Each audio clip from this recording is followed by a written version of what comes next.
இங்க பாத்தீங்கன்னா கிராமத்துல இருந்து வந்த ஃபேமிலி கன்ஸ்ட்ரக்ஷன் ஒர்க் செய்யறதுக்காக ஷட்டர்லயே தங்கிடுறாங்க. இந்த லேடியோட அண்ணன் தான் ஊர்ல இருந்து காசு அனுப்புறாரு. அதை வச்சுதான் உங்களோட ஃபேமிலி ரன் ஆயிட்டு இருக்கு. கொஞ்ச நாளாவே உங்க மாமனார் உடம்பு சரியில்லை, அதனால வேலைக்கு போகாதனால இவங்களோட ஃபேமிலி ரொம்ப வருமானம் இல்லாதனால ரொம்ப கஷ்டப்படுறாங்க. பக்கத்து வீட்டு லேடியோட பொண்ணு கூட தான் இவங்க பொண்ணுமே ஒன்னா படிக்கிறாங்க. அவங்களோட அம்மா தான் இவங்க ரெண்டு பேருமே கூட்டு போய் ஸ்கூல்ல விடுறாங்க. கன்ஸ்ட்ரக்ஷன் சைட்ல இருந்து கான்ட்ராக்டரும் வராரு. என்ன கொஞ்ச நாளாவே பெரியவர் வேலைக்கு வர மாட்டாரு, நீங்க வாடகையும் கொடுக்க மாட்டீங்க, அத்த மாசம் நீங்க வாடகை கொடுக்கலாம், வீட காலி பண்ணுங்க சொல்லி சொல்றாரு.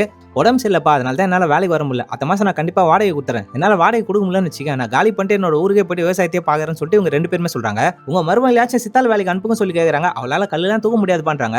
எனக்கு தெரிஞ்ச பெரிய பெரிய அபார்ட்மெண்ட்ல வீட்டு வேலை செய்யறதுக்கும் தோட்ட வேலை செய்யறதுக்கும் நிறைய பேர் தேவைப்படுறாங்க, நீங்க ரெண்டு பேருமே வரீங்களான்னு சொல்லி கேக்குறாரு. எங்க வீட்டு பொம்பளைங்களாம் நாங்க படியை தாண்டி அனுப்ப மாட்டோம்பா, உனக்கு தேவையான வாடகை நாங்க தரோம், நீங்க இந்த கிளம்பான்னு சொல்லி அவரே அனுப்பிச்சு விடுறாங்க.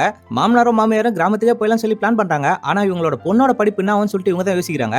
இந்த லேடி கிட்ட எல்லா விஷயத்தையுமே ஷேர் பண்றாங்க. இப்ப வீட்டுல இருக்கிற லேடிஸ் எல்லாம் வேலைக்கு போனதாங்க பசங்க எல்லாம் படிக்க வைக்க முடியும்னு சொல்லி சொல்றாங்க. பொண்ணுங்க என்ன பச்சாலும் யூஸே கிடையாது, கடைசி அடுப்பாங்கரையில தான் வேலை செய்ய போறாங்க, அடுப்பாங்கரையில வேலை செய்யாம இருக்குதான் பொண்ணுங்க எல்லாம் படிக்க வைக்கணும்னு சொல்றோம், அப்படி படிச்சாதான் அவங்க வாழ்க்கையில முன்னேற முடியும்னு இவங்க சொல்றாங்க. எங்க வீட்டு பொம்பளைங்க எல்லாம் எப்படி பாத்துன்னு எனக்கு தெரியும், முதல்ல இங்க இருந்து கிளம்பி சொல்லிட்டு இவங்களை திட்டி விட்டுறாங்க.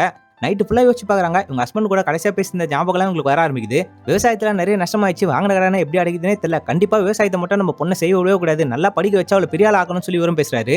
நீங்க எதுவும் கவலைப்படாதீங்க, எல்லாம் சரியாடுன்னு தான் சொல்றாங்க. ஆனா அவர் மன வளர்ச்சி தாங்க முடியாம அங்கேயே தூக்கு போட்டு இறந்து போயிறாரு.